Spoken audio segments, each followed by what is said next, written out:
What is up, dudes and lady dudes? Welcome back to Just Nuts, guys. Today, we've got a little more Yu-Gi-Oh! News. Earlier, we got the entire, well, actually, not the entire, 12 of the first mutant cards. We still should have 2 more coming, so keep that in mind. I know if you didn't think the archetype was meta yet or legit, I don't know, competitive deck. It still could be, because 2 cards can make a big difference, but I like the start so far. I think they're a cool deck. But underlying a little bit of low-key news, we did get some other cool cards revealed for Blazing Vortex, including a new Constellar card. Very, very cool. We have Constellar Caduceus here.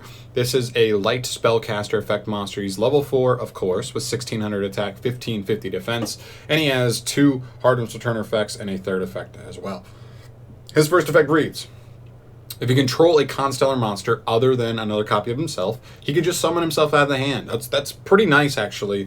A lot of the Constellar cards definitely struggle from being like really normal summon reliant. And yes, if they remove your normal summon, this extendability isn't really that good. But I do think in the grand scheme of things, it's a nice card that they will appreciate going forward. Also, during your main phase, you can just add a Constellar spell or trap from your deck to the hand. Now, I don't know Constellars too thoroughly here, so I don't know exactly everything you can add, but I imagine that's pretty nice. It's just a +1. You worry about cards with this first effect where you're like, oh, it just kind of jumps on the board, but it doesn't really do anything after that. Well, this thing jumps on the board and then just goes +1, boom, +1, bam, which I like. That's really nice. And the 3rd and final effect just says if a Constellar Exceed monster has him as material, it gains the additional effect where if it battles a light or dark monster before damage calculation, banish that monster. That's pretty nice effect as well. You get a nice non-targeting, non-destruction banish of any light or dark monster. And let's be honest, light and darks, those are the cream of the crop. Those are the 2 most popular types in the game, outside of Earth being pretty close with light. But I think generically, light ends up being a little more popular as far as like extra deck monsters go, generic stuff like that. So yeah, I think this is a pretty good card. I mean, you get the extendability, you get the ability to get a free +1 once it's jumped on the board, and then you get the bonus of getting like really nice monster removal for the archetype. Yes, it takes the battle phase, but you couldn't really, it already has 2 like solid effects just to begin with. If this is going to be your bonus effect, I am about it all goddamn day. So yeah, pretty good card. I'm about it. I think this is really nice for Constellars. It's been a long time since Constellars have gotten legitimate like in-archetype support. Hopefully we'll see Satellar Knight stuff after this coming up, but we'll have to wait and see. But yeah, pretty damn nice. I'm about it for sure. Taking us to another card, but this one's a little bit more generic. This is Angel Statue Azarune. This is a continuous trap card with awesome artwork. It's like a statue with like a bow and arrow with scythe blades on it. I like it. Anyway, this is a continuous trap, like I said, and has 3 separate effects. The first one reads: special summon this card as an effect monster, and it becomes a fairy, light, level 4, with 1800 as its stats, and it also still counts as a trap. So kind of like the Eldritch monsters, jumps on the field, still counts as a trap though, so back row removal, I believe, does still work on it, but still jumps out. Okay, that's the first part. Second part says, once per turn, when your opponent would special summon a monster or monsters while this card is in the main monster zone, you can send to the graveyard 1 continuous trap in your monster zone that was special summoned from a spell and trap zone to negate that special summon, and if you do, destroy that monster or monsters. Okay, it's kind of a lot, but essentially all it's saying is, if your opponent's going to special summon a monster, inherently, it has to be an inherent summon, because I believe you cannot use this effect to negate something like emergency teleport type effect. If it's an effect that's going to summon a monster, you cannot negate it.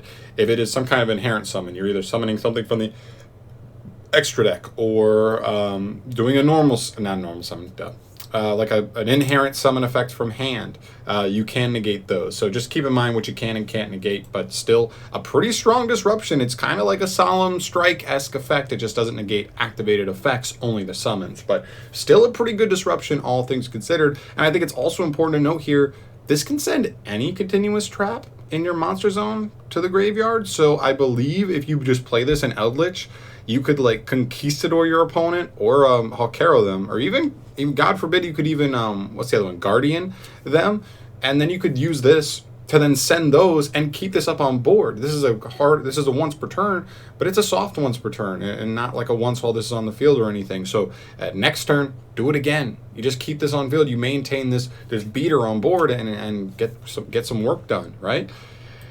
Pretty nice. I think it's a nice disruption. And the third effect says, when this card in a monster zone is destroyed by battle, you can destroy the monster that destroyed this card.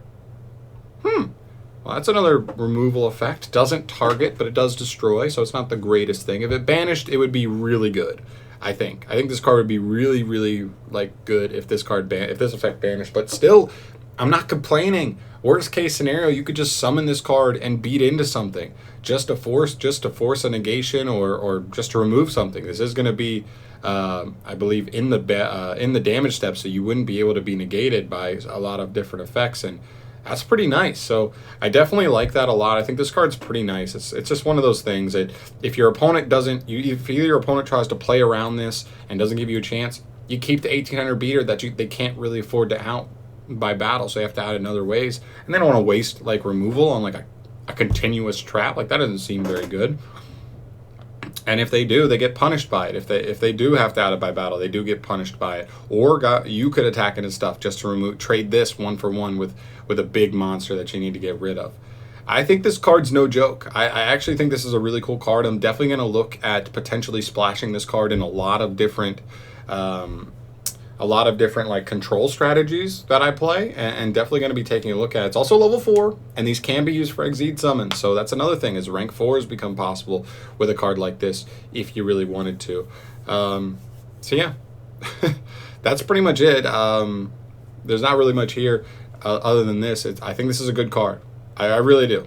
We'll see how good. I think it's obviously very specific to the kind of decks it's going to be able to work in, but the ones it can, I would watch out for this card for sure. So that's going to do it from here. These were the only 2 cards revealed yesterday. Obviously, we still have I believe 31 cards left to go for Blazing Vortex, and the set's are literally coming out in the OCG in less than 10 days. So yeah, we're going to get a bunch of cards dropped in the next couple of days, so obviously I'll keep an eye on that and keep you updated there. But I thought these were really worth mentioning, but obviously they got overshadowed by the 12 mutant cards, so I had to cover those first. But yeah, that's going to do it from here today, though, guys. Thank you so much for watching. As always, subscribe to the channel if you want to see more stuff from me in the future, and I'll catch you in the next one.